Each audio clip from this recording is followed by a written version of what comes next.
ભગવાનનો આશરો થયો, ભગવાન આપણે માથે થયા, એ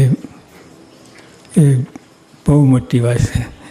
પણ ટૂંકમાં આપણે કહેવાનું કે જેને પંચ વર્તવાનો કોઈ વાતે ખોટ ના હોય, બધા નિયમ ધર્મ બધી રીતે પાળતો હોય અને ગમે તે અહીંયા જુદું પડે છે.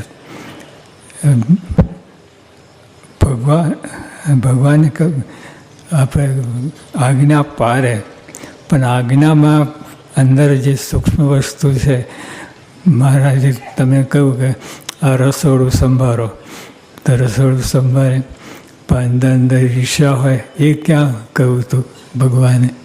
ઈર્ષ્યા એટલે મનગમ ગુરુની આજ્ઞામાં પણ મન ધારું થતું હોય છે. જેને પણ આ વાત છે, જેને પંચરતા કોઈ વાતે ખોટ ના હોય અને ગમે તેવા વચનના ભીડામાં લઈએ, એનું ગમતું મુકાય ને. અહીંયા તમે મન ગમતું છે ને, આવું ગિરનાર ચડી જાય, પણ ગુરુની આજ્ઞાથી આ 10 પગથિયા મંદિરના ચડવા એ કાઠું પડે, એ મૂરા બોલી જાય ને.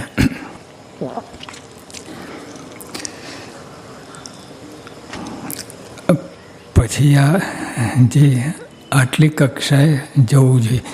પંચવાતમાં કોઈ વાતે ખોટ ના હોય. ખોટ હોય તો બધી જુદી વાત છે, પણ પંચવાતમાં કોઈ વાતે ખોટ ના હોય. અને ગમે તેવા વચનના ભીડામાં લઈએ, વચનનો ભીડો બહુ મન ગમતું બધું ગમે કરી શકે, પાતાળ આકાશ એક કરી નાખે, પણ બીજાના વચનમાં રહેવું એ કઠણ પડે. પણ એ અહીંયા મારે કે એ પણ કરે છે, જેને પંચવર્તાનો કોઈ વાતે ખોટ ના હોય અને ગમે તેવા વચનના ભીડામાં લઈએ અને એનું ગમતું મુકાવીને અમારા ગમતાઓ રાખીએ અને આટલું બધું કરે તો પણ કોઈ રીતે દેહ પરતે મૂંઝાય નહીં. પછી એટલે બધું કરતો હોય પણ મૂંઝવણ થતી રહેતી હોય, પણ શંકા કુશંકા નથી. કરે ક્રિયા કે જાઓ આટલું કરી આવે તો કરી આવે, પણ અંદર મનમાં શંકા રહેતી કે આમ કેમ આજ્ઞા કરી, આમ કેમ જો. પણ આ વાતમાં એને પૂરું પાડે છે. વચનમાં એને ગમતું મુકાઈને અમારા ગમતાઓ રાખીએ તો કોઈ તે દેહ પર્યંત મૂંઝાય નહીં. એટલે આ છેલ્લી કલમ, દેહ પર્યંત મૂંઝાય નહીં. બધું કરતો હોય પણ મૂંઝવણ રહેતી હોય, પણ એ નહીં, દેહ પર્યંત મૂંઝાય નહીં. એવો હોય તે પાકો સત્સંગી છે. જો તો આપણે કહીએ કે તો કેવા સત્સંગી? પાકા. મારે પાકાની તો કેવી વ્યાખ્યા કરી. હજુ ભગતજી મહારાજને વાત કરી, મારો જીવ સત્સંગી થાય. હવે બ્રહ્મરૂપ થયા તો સત્સંગી નથી, પણ એ આ રીતે વાત કરે છે, પાક્કા સત્સંગી. કોઈ વાતે ખોટ ના હોય, કોઈ મૂંઝાય નહીં, દેવમાં આવા હોય એ પાકો સત્સંગી કહેવાય. અને એવા હરિભક્ત ઉપર અમારે વગર કર્યું સહેજ હિત થાય છે. આશીર્વાદ માગવા ના પડે, આશીર્વાદ ઝીલવા ના હોય. એ તો વર્ષા જ કરે છે, પણ તમારે એક પવાલી હોય તો એટલું જ પાણી આવે, તલાવ હોય તો તલાવ ભરીને આવે. આશીર્વાદ તો એમના છે જ, બધા ઉપર આશીર્વાદ છે, પણ આપણી કેપેસિટી, આપણે જેટલું ઝીલીએ એટલું થાય. એટલે એવા હરિભક્ત હોય એ પાકા સત્સંગી, એને કહેવું જ ના પડે, આ આશીર્વાદ માગવા જ ના પડે. બધું જ એને એ જાણે, ભગવાન જાણે બધા.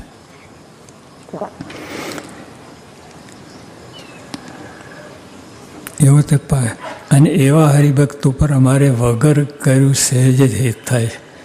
આવા હરિભક્ત હોય એને વગર કહે છે. બીજા બધા ઉપર હેત એવું નથી, પણ આના ઉપર વિશેષ અને સંપૂર્ણ હેત કહેવું જ ના પડે. ભગવાનની ચિંતા નહીં અને ભક્તની ચિંતા નહીં, એ તો સમજી જાય મારા ઉપર હેત છે જ, માગવું ના પડે. અને એવા ગુણ ના હોય તો હેત કરવા જઈએ તો પણ હેત થાય નહીં. બસ આ બધું આવા ગુણ ના હોય. જે બીજા અનંત ગુણ હોય તો એ ગુણ કામમાં ના આવે. મહારાજને ગમતું હોય આવી રીતે મારે વાત કરી કે દેહ પર મૂંઝાય નહીં અને ધર્મ નિયમમાં પાક્કો હોય, બધું જ હોય. એવા ગુણ એ જરાક હોય તો પણ કામમાં આવી જાય, મોટું કામ આવીને ભગવાન વગર કર્યું સહેજે હેત થાય, બધું પૂરી પૂર્ણ દ્રષ્ટિ થઈ જાય. એવા ગુણ ના હોય તો હેત કરવા જઈએ તો પણ હેત થાય નહીં. ભગવાન તો પરાણે જ હેત બધું જ કરવા જાય પણ થાય નહીં. એનું શું કરવું? એવા ગુણ ના હોય તો હેત કરવા જઈએ તો પણ હેત થાય નહીં. અને અમારી તો એ જ પ્રકૃતિ છે જે જેના હૃદયમાં ભગવાનની એવી પરિપૂર્ણ ભક્તિ હોય તે ઉપર જ હેત થાય. અને આ પરિપૂર્ણ ભક્તિ આ છે, આ ગુણો ધરાઈએ. એ ભક્તિ એટલે ખાલી દૈહિક ક્રિયાથી ના કહે. આ જો અભાવ ગુણ ના લેવો એ પણ સૂક્ષ્મ ભક્તિ છે.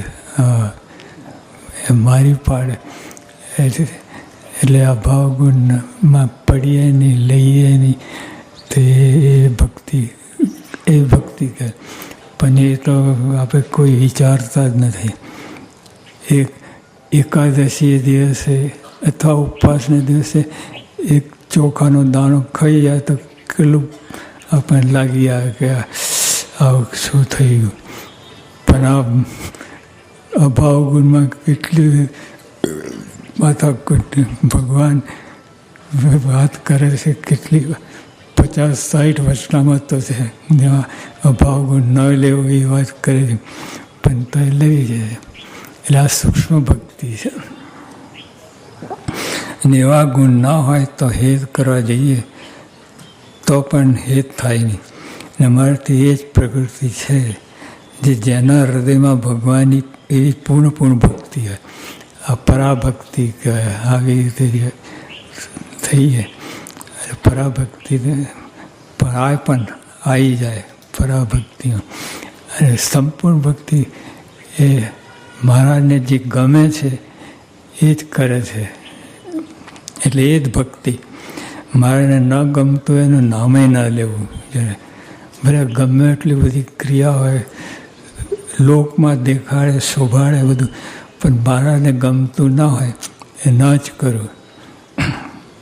એટલે એવી પરિપૂર્ણ ભક્તિ તે ઉપર જ હેત થાય છે. એટલે સ્વાભાવિક છે. જે આપણે વાત કરીએ, આપણું ધાર્યું કરે, આપણે મનમાં ધાર્યું એ જ રીતે વર્તે, એ જ કરે તો સહેજ જ હેત થાય. તો ભગવાનને તો થાય જ. એટલે આ નાની વચનાત પણ ટૂંકમાં સત્સંગ મળ્યો છે એટલે આનંદ કેફ માર્યો. સત્સંગનું કેફ રાખ. બીજું ખાવા પીવાની ક્રિયામાં એક કેફ નહીં, એ તો બધું હોય છે જગતની. પણ સત્સંગનું કેફ આવા ભગવાન મળ્યા ક્યારે મળ્યા નથી. એ ભગવાન મળ્યા, એવા ગુણાત ગુરુ મળ્યા, એક વાતનું કેફ રાખો. સહેજાનંદ સ્વામી મહારાજની જય.